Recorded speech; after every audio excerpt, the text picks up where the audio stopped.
प्रणाम। हमारे भारतीय जीवन पद्धति में प्रणाम का बहुत ही महत्व है। प्राचीन काल से ये परंपरा रही है कि छोटों के द्वारा बड़ों को प्रणाम किया जाता है, जिसका परिणाम हितकारी होता है, मंगलकारी होता है। क्योंकि जब प्रणाम किया जाता है तो बड़ों से आशीर्वाद मिलता है। प्रातः काल उठी के रघुनाथा, माता पिता गुरु नाव ही माथा। भगवान राम अपने भाइयों सहित अपने माता पिता और गुरुजनों को प्रणाम करते थे, और आगे चल कर के भी यही परंपरा हमारे भारतीय जीवन में कहीं ना कहीं रही है कि छोटों के द्वारा बड़ों को आदर सम्मान किया जाता था। लेकिन आज के समय में कहीं ना कहीं वो धीरे धीरे कम होता जा रहा है। हम इन चीज़ों को, इन परंपराओं को, इन आदर्शों को भूलते जा रहे हैं। तो प्रणाम का बड़ा ही महत्व है। ये महाभारत का एक छोटा सा प्रसंग जिससे हम समझ सकते हैं। महाभारत का युद्ध चल रहा था और दुर्योधन बारंबार पितामह भीष्म को के ऊपर व्यंग कर रहा था कि आप पांडव आपके बड़े ही प्रिय हैं, आप तो उन्हें वध नहीं करोगे, आप पांडवों के पक्ष से युद्ध कर रहे हो, तरह तरह की बातें कर रहा था। दुर्योधन के व्यंग से आहत होकर पितामह भीष्म घोषणा करते हैं कि कल मैं पांडवों का वध कर दूंगा, युद्ध में कल पांडवों का अंतिम दिन। और यह सुनकर पांडवों के शिविर में भी हाहाकार मच जाता है।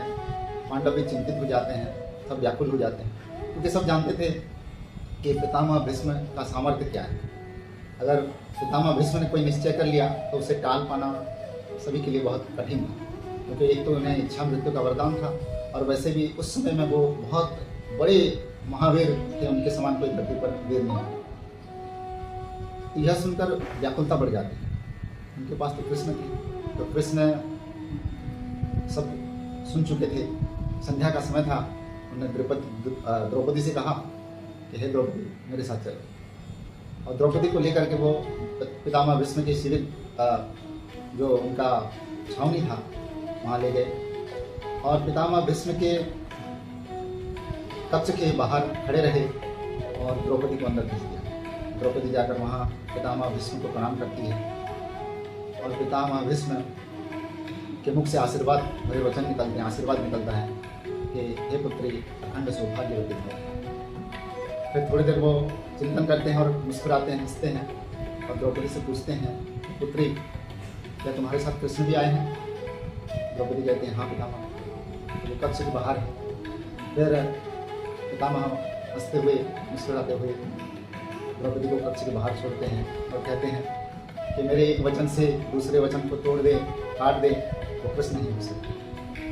फिर द्रौपदी कृष्ण के साथ आगे चल जाती है, और कृष्ण द्रौपदी से कहते हैं, हे द्रौपदी, देखा तुमने एक बार पितामह भीष्म को प्रणाम किया और तुम्हारे पतियों को जीवन दान मिल गया।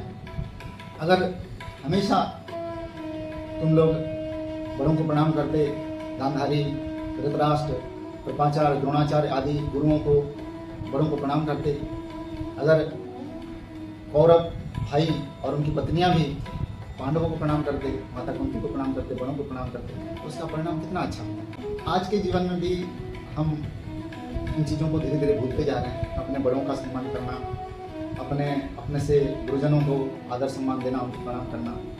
तो हम पुनः अपने बच्चों को सिखाएं कि प्रणाम का महत्व सिखाएं। तो प्रणाम हमेशा कल्याणकारी होता है, हितकारी होता है। इससे बड़ों का आशीर्वाद मिलता है, और इससे हमें कहीं ना कहीं हम अपने जीवन को बहुत अच्छा सुगढ़ बना सकते हैं।